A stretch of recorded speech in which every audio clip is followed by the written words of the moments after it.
Hello, everyone. Ron Gerber from Angelbeat. I'm so excited to be presenting with Mark Glidden today.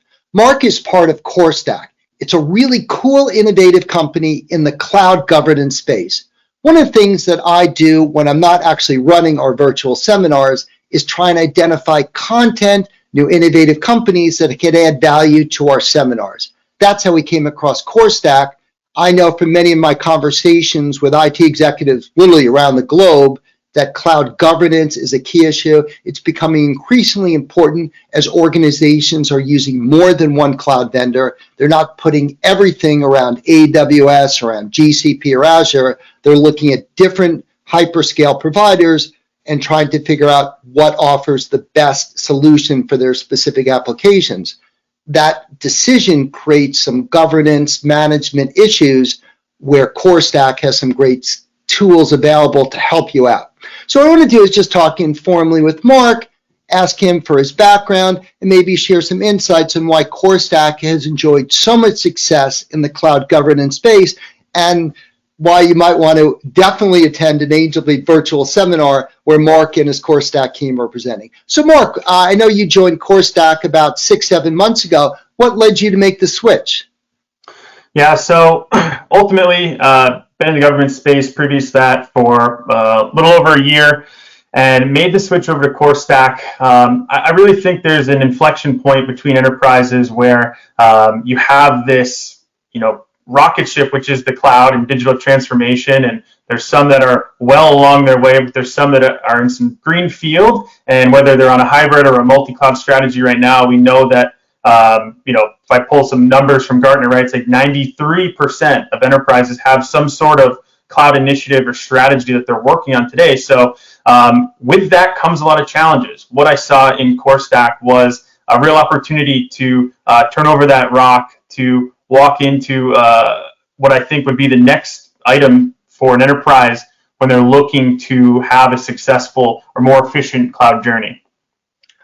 Now, that implies that there are some gaps in the services and solutions offered by the AWSs, by the GCP, by the Azures of the world. Maybe you could explain what is missing out there and why Corestack is enjoying such tremendous success. So I think from the forefront of it in terms of just cloud governance, cloud adoption today, what we see with enterprises struggling on is cloud costs, so unabated cloud costs, operational complexities, and then security and compliance is a big factor that comes into it. So the next question that we ask is, why is this happening? And it isn't always as straightforward because as complex as the cloud is, it's also the reward of it, right? You have this amalgamation of services, platforms, tools, integrations, deliveries that come through, and then we start to see that the challenges could be a wide range of things, right? It could be deeper cloud visibility that they're looking for, maybe preventative guardrails, auto remediation, or maybe just an overall real sense of governance. So in terms of a cloud investment that an enterprise makes into AWS, Azure, GCP, private cloud, whatever it may be, Corestack helps by helping you protect that investment. So we're actually building off of cloud native services. And what we're doing is we're offering up some key benefits on top of your original investment. Some of those things is offering a unified visibility into your entire cloud estate, being from a multi-cloud perspective, or offering up, say, rule-based automation and governance that factors forward rules so the cloud team can sleep a little bit better at night. Being able to quantify things or index between maybe industry standards or particular internal benchmarks that enterprises like to set forth. So those are some of the things that we're doing to help complement your initial cloud investment. One of the things that I hear a lot during our seminars, both live and virtual, is some of the risk of shadow IT. When so many organizations are embracing the cloud, they want to, especially during this COVID tragic situation, there's so many remote workers who they're trying to ensure that they're productive. It's a little harder to enforce controls. And one of the things that comes up is when they get their bill at the end of the month from any of the public cloud providers, it's like, whoa, yeah, look how expensive this is. and beyond the expense, as these shadow IT projects get initiated that may not be approved by your cloud management committee, not only are there cost considerations, what people have told me, that for the best of intentions, there are some compliance and security risk as people are not necessarily putting the appropriate safeguards around analysis and transmission of data. Is that going on a lot? Do you see that? Yeah, I think that when we look at governance from a whole, from a security standpoint, from a cost standpoint, to pick up off of, how much of enterprises are using the cloud today, the acceleration or exponential growth in cloud services costs, right?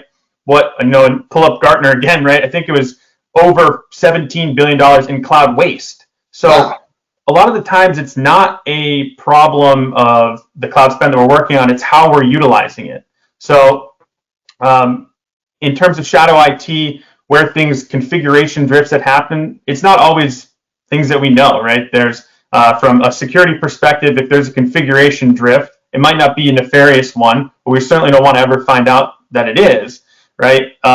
So being able to see little shifts in someone accidentally maybe creating a resource that is opening themselves up to anonymous access or not having the compliance factors onto it opens yourself up to certainly risks that's on vulnerabilities from threats, but also from risks on being out of compliance or risks from overrunning your particular cost budgets that you have in place too. Now, are you finding greater interest amongst any specific industries, or is it more just the larger the company, the more they use in the cloud, the more the benefits offered by Corestack become more obvious? I think that maybe some industries are quicker to come onto it, maybe because of the initial risk factors that are in play, maybe with a financial institution or maybe healthcare that we moved into. But we start to see other examples come into play where it's not as much you have companies that do $1 million in revenue and you have companies that do $10 billion in revenue, and there's no in between of which one has more accelerated their digital transformation. So it is really coming down to how quick you can accelerate, what that perceived amount of agility you can work with is allowing you to at least move quicker, faster. So a particular industry, I think when you're looking at your big ones, your financial markets, your definitely the healthcare spaces have seen an interest greater from the security side. But it really is, I'm working with a broad range of folks, prospects, companies, enterprises, all across the board. Interesting. Now, when people hear about Corestack, hopefully they'll come to an Angelbeat seminar, they hear your talk and say, okay, this makes sense. This sounds exactly like what I'm grappling with. How do they go about installing your product? Is it on site? Is it just in the clouds? How do you go about seamlessly capturing data from multiple cloud providers? Yeah. So, a pretty number one. So I'll start it off here with, Corestack is a SaaS application. You can deploy it on-prem or, in secure cloud. We understand that there's various models that people work from deployment preferences. So SaaS, hybrid, a dedicated on-prem deployment, these are all things that we can accommodate.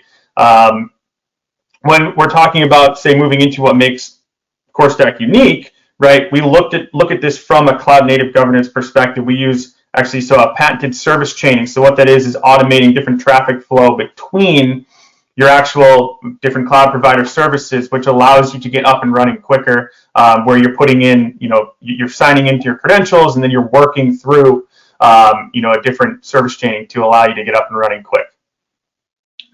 Got it. Now, even though you emphasize a lot about multi-cloud environments, I see that a great deal. You've got technologies such as containers where you see some of the power shifting, so organizations aren't necessarily wedded to running Kubernetes-based applications on one cloud provider. It gives them flexibility for switching back and forth.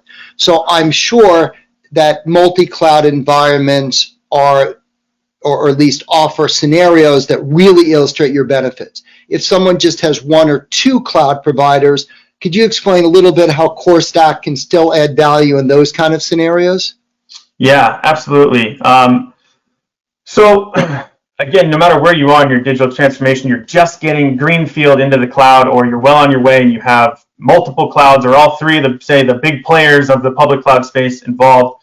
No matter what, you want to rapidly achieve, continuous or autonomous governance while you're in the space, but doing it at a safe and secure scale. And doing that simultaneously is normally a tall drink of water. So if you're just using AWS, if you're just using Azure, whatever it may be, one cloud, you still want to be effective and efficient in your operations. You still want to be able to integrate other tools that you're currently using. So if you look at things, say like ITSM tools, ServiceNow, Jira, you want to be able to incorporate those. You will still want to have a unified view. There's more in everyone's cloud ecosystem or cloud estate than, say, just that public cloud sense, or just using one cloud. So there's a lot of other sort of unified or even more granular views that you can start to accommodate or complement with what clouds you may be using. And I would imagine one of the good things about Corestack is many organizations have other compliance monitoring tools. You will have APIs or compatibility to ensure that if organization has some existing tools, Corestack can be seamlessly integrated and operate alongside them, if not in some kind of integrated monitoring solution. Yeah, absolutely. So from an API perspective, a really great thing about Corestack too, we are customer and community driven. So when there is a particular integration that we might not have out of the box today, or maybe there's a particular industry, framework, whatever it may be. If we don't have it out of the box today, we have that customer drive that, someone keeps bringing it up. We have always been able to implement it, from an API standpoint. So then we definitely pride ourselves on being able to integrate with the tools that you use on a day-to-day and make ourselves more frictionless, if you will. Interesting. So I'm listening to this. I'm going, okay, I'm worried about cost. I'm worried about security. I'm worried about compliance. I want to keep everyone safe. I want to keep my company out of the headlines. And at the same time, I know I need to embrace digital transformation and maybe using one, maybe two cloud providers because I want to keep them honest. So what are some of the next steps if someone listens to this talk, they hear you today, they hear you at an Angelbeat seminar, how can they go about initiating trials, start deploying proof of concepts with Corestack? Yeah. So, I won't be the typical sales guy and tell you can just give me a call whenever you want. This is a great shout out to the marketing team. We just released a brand new website. On that website, we make it really easy on the trajectory when you get there. So you're a CIO, you're a CISO, you're on the cloud team, you're even a compliance head.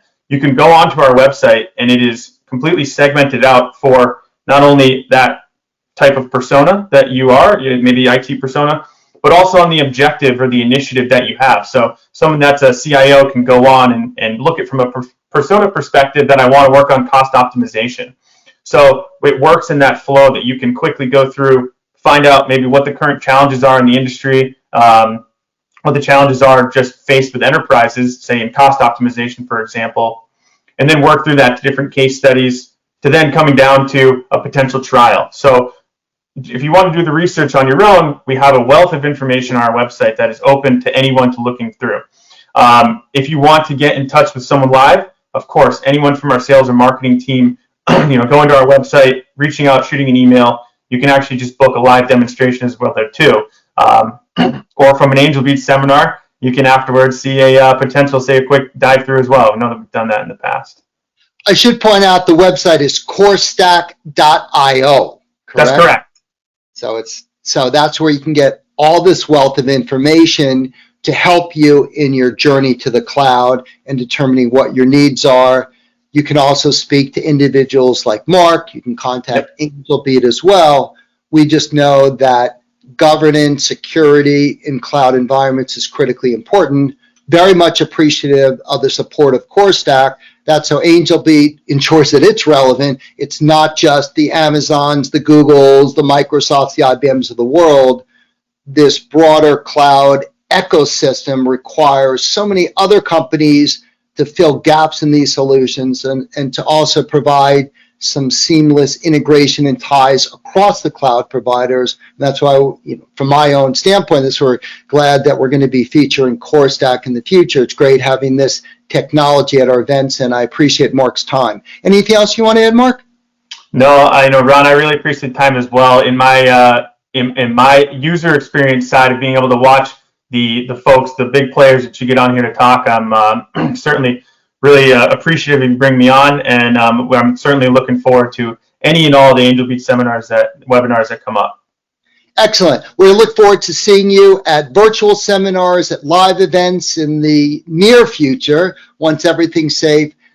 We appreciate all of this. You can always go to angelbeat.com to provide suggestions. Please go to corestack.io to get more information about cloud cost control and governance. And thank you all very much. Bye-bye now.